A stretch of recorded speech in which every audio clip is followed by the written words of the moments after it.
Yo, what is going on YouTube? It's your boy Dan, aka aDrive. I'm bringing you guys a brand new video today talking about Pokemon Sword and Shield and all things Pokemon in this one, man. So be sure to hit that like button down below and subscribe if you guys are new for daily Pokemon content. And this one's pretty action-packed, man. We're going to talk about a brand new rumor that seems pretty interesting. I think you guys are going to hear that out. But before that, I'm going to talk about a couple other things related to Pokemon and the Pokemon Company. The first thing is Pokemon Masters, the brand new mobile game that's going to be coming out this summer 2019. We don't really have a ton of information about the release date, except they made a post last night and said, check out the epic championship match between Cynthia and Iris. Looks like they've attracted quite a crowd. We've just about caught up to Pikachu, but the chase isn't over yet. Who knows where we'll end up next week? Smiley face. Could this mean that Pokemon Masters is coming out next week for iOS and Android devices? Maybe, maybe not. I don't know. I don't want to read too much into it, but it is summer 2019, and let's be real. There's only 5 weeks left of summer, so it's not like there's a ton of opportunities for them to release it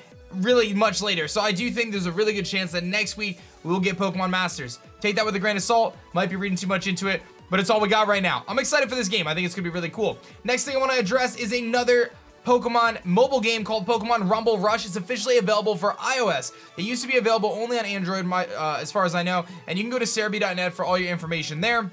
You can grab Pokemon Rumble on your iPhone and your iOS devices. Couple other things, Pokemon Masters, the antagonist or the evil team are known as Team Break in Japanese. Something else to note there. And then last but not least, Cerebi bringing us some good news saying the movie Detective Pikachu is now available for purchase on digital platforms in the US. So if you want to get Detective Pikachu on DVD or Blu-ray or whatever it may be, you can also grab that now. So cool opportunity. I'll probably pick it up myself. I think it's a fun movie to watch like once in a while. I really enjoy the movie, so I definitely think it's worth a watch. Last thing, very, very interesting here, Tencent, which is one of the biggest mobile game giants in the world. They've created a handful of games called Arena of Valor is one of them. They've worked on things like PUBG, and I think they did a Call of Duty mobile game. So they were like kind of the masters of mobile in a way. They've really dominated. They're a Chinese company, if I'm not mistaken. And I remember when they came out with Arena of Valor, it was actually called something else. I can't remember what it was called before it was called Arena of Valor, but it was like one of the biggest games in China, and I actually remember it because my wife used to actually work on an ad company that worked with them. So I actually knew about this company years ago, but very interesting stuff. So anyway, it's pretty clear that Pokemon is moving hardcore into the mobile market. The mobile market is a huge boom right now for video game developers because they can create these games, they can do in-app purchases, and they can make a ton of money off of what's called whales, which is that 1% of people who just spend a crazy amount of money in mobile games, and they make a lot of money off those games. Pokemon Go is a great example of this. They've obviously had success with Rumble Rush. They've obviously had so much success they're going to release Masters, and now they're partnering up with one of the biggest mobile game giants in the world, Tencent, to ultimately come out with a Pokemon mobile game. So that's going to be pretty interesting. I think there's some, they mentioned there's some interesting elements here. We already know that Pokemon Sleep is coming out.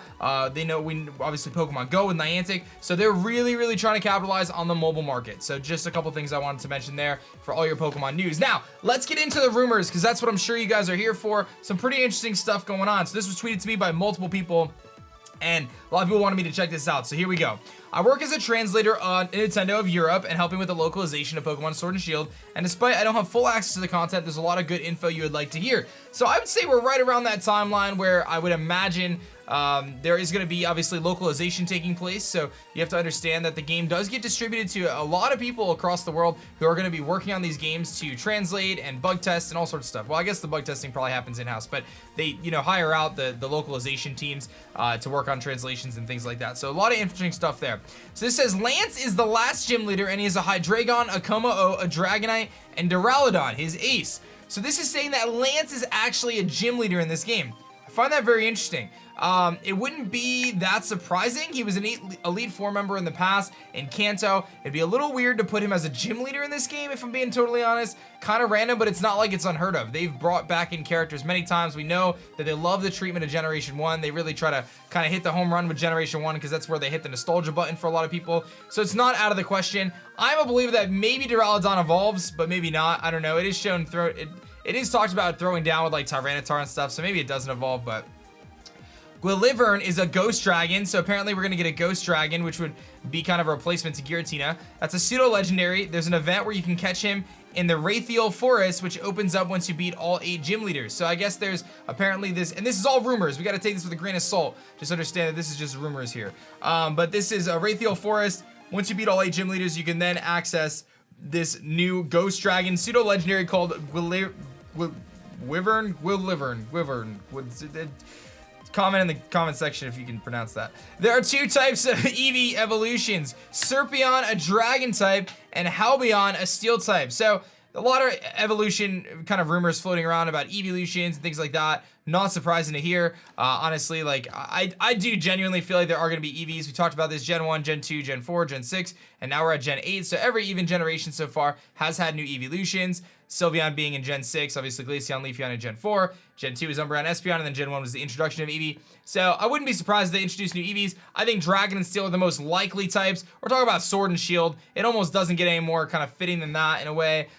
Steel for sure, I think. And then, like I said, Dragon and Steel, I think it would really complement the Fairy Dragon Steel trio. There's a Fire Water Grass trio. Dark and Psychic are kind of complementary. So I definitely could see that. I could definitely see that.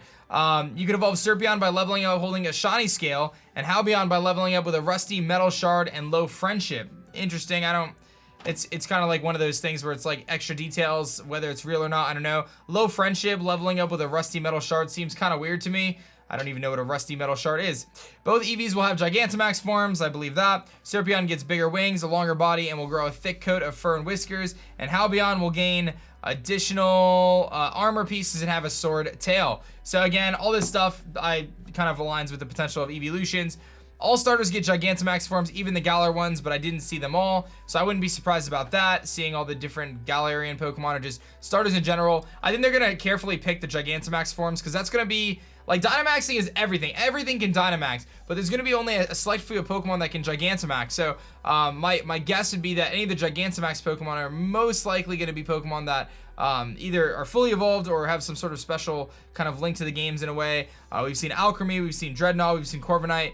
Those Pokemon all look like they very much so could be final evolutions, so it's not that absurd to think that. I definitely think Charizard's probably going to get a Gigantamax form. There's rumors right now about Pikachu, which I guess would be the exception. All the rumors have and potential leaks have indicated that Pikachu gets one, so maybe I'm wrong here, but Pikachu's always the exception, right? Like, Pikachu's the exception to every Pokemon rule, really. So, you know, we heard that Lapras potentially is getting one, Meowth. So maybe it isn't just evolutions, but maybe it's the whole evolution line. But nevertheless, Meganium looks like a Brontosaurus with bigger antlers and more flowers. That's interesting. It'd be nice to see some of them, like some of the older kind of evolutions or starter Pokemon get Gigantamax forms because they missed the Mega Evolution train. So I'm kind of looking at Gigantamaxing as almost like a Mega Evolution plus Z moves kind of mix mashed together in a way. Empoleon will have more golden details, a bigger trident, and its forehead and back will resemble a royal cape. And then Charizard looks similar to Mega Charizard Y, but it has more wings and some of its body is covered by fire. So that's interesting as well. So it's saying that Charizard is gonna look similar to Charizard Y, which I think makes a little bit more sense than it being like X. And then it has more wings, maybe like Crobat, I don't know. And then its body gets covered in fire. And then it talks about some other stuff here. Zacian and Zamazenta, the 2 legendaries from the cover art, will have Gigantamax forms, but I didn't see them. I believe that. I definitely believe that Zacian and Zamazenta, if there's a likelihood that they get Gigantamax forms, pretty high. It's fair enough. There is a new Rotom. We do know about the Rotom drone that is shown in the stadiums. We've seen images of it. It flies around the stadiums and records video footage for live kind of events for these stadium battles that go down in the Galar region. I would not be surprised to see Rotom get an important part of the story, at least as a Pokemon that you can obtain. And I also wouldn't be surprised if they added more Rotom forms. I think that all kind of aligns pretty closely with what we could think. I don't see why they wouldn't allow you to use Rotom drone as a Pokemon. Like, I would think that they should do that. I don't know what type it would be, maybe Steel Electric or something, but it would be really sick if Rotom drone was a thing. I guess it could be flying too, but whatever. Or Rotom fan just gets the boot. Eternatus can corrupt any Pokemon and make them hostile against humans and other Pokemon. So this is talking about some other rumors that we've talked about. Eternatus is supposed to be the 3rd legendary, the evil legendary that Zacian and Zamazenta are supposed to be throwing down against. Team Yell is the evil hooligans here. So that's pretty interesting. We talk about Team Yell has been mentioned in a previous leak that has been proven true up to this point. So Team Yell is what we're expecting to be the evil team in this game. The Galar League and the True Evil Team are like the Ether Foundation in Sun and Moon. So this is talking about that there's some corruption within the Galar region, I guess. Post-game lets you battle all previous protagonists and other trainers like Hugh and Serena. I can believe that. I mean, they're really tying in these old trainers pretty hardcore in Pokemon Masters, so perhaps there's some sort of link between what they're aiming for with Pokemon Masters and what they're expecting to have in Pokemon Sword and Shield. It's not something that would be very surprising to me if they did bring back some older trainers, and again, they're being reintroduced in Pokemon Masters, so it wouldn't be that crazy to think about that. Next trailer will show 2 more trainers, Opal and Kabu. Again, this was taken from a previous kind of leak, so this could just be kind of grabbing from a previous leak that has already been proven true to this point again. And it will show regional forms like Oddish and regional evolutions like Surfetch. So again, Surfetch, the same previous leak that has been proven true multiple times already, talked about an evolution for Farfetch'd called Surfetch. So we are thinking that that's a very big possibility right there. And then, you know, the Kanto forms, regional forms like Oddish, I think there is a chance that we do get Galarian forms in the game as well. So I will say this is a pretty interesting kind of rumor here, or leak, whatever you want to call it. Definitely rumor for now. It's definitely an interesting rumor for sure. There's no doubt about that. I think a lot of it could have been simply just cherry picked from the previous one, so it's hard to really pinpoint whether this has any sort of credibility. But it's very interesting to note, and I definitely think it's pretty worthwhile talking about, because it could be true. Like, it's so funny how these things can slip through the cracks, and I think as we approach closer and closer to launch, I think we're actually going to probably see more rumors and leaks that pop up soon that actually have credibility to them, because we've already had some leak through the cracks, so that person is theoretically still out there, potentially willing to leak more information. So I would say just keep your eyes and ears open. Make sure you guys subscribe to the channel, as I do try to cover these. I don't cover every single one I see, but when there's one that's brought to my attention that may have a chance to be real, I do try to cover it as best as I can. So thank you guys for watching this video. Hit that like button down below. Subscribe if you guys are new, and let me know if you guys are excited for Pokemon Masters and what you guys think of this newest rumor video. And last but not least, if you guys are still watching this video, I've been playing a game called Lumion Legacy, which is a Pokemon-inspired game in Roblox, and I've just been posting up a couple videos of that, so feel free to check out my channel and check out the Lumion Legacy footage. It's actually really fun, free to play in Roblox, and it's actually really, really cool so far, so I hope you guys enjoy that. Thank you for watching. My name is Dan. I also go by aDrive, and I'll catch you guys on the next one. Peace.